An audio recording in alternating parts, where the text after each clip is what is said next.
तेलंगाना के हनमकुंडा जिला में वाक़े गोपालपुर तालाब में शिगाफ पड़ने से कई आबादी वाले इलाके पानी में डूब गए। मकीनों के घरों में पानी दाखिल होने से अवाम शदीद मुश्किलात का शिकार है।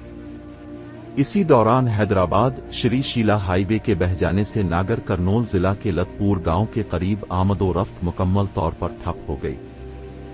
तूफान मोनत्था के असरात शिद्दत इख्तियार कर गए हैं।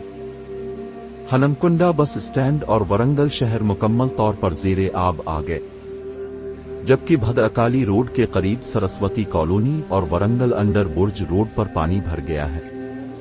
मुसलसल और तूफानी बारिशों ने वरंगल शहर को मफलूज कर दिया है।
हाँ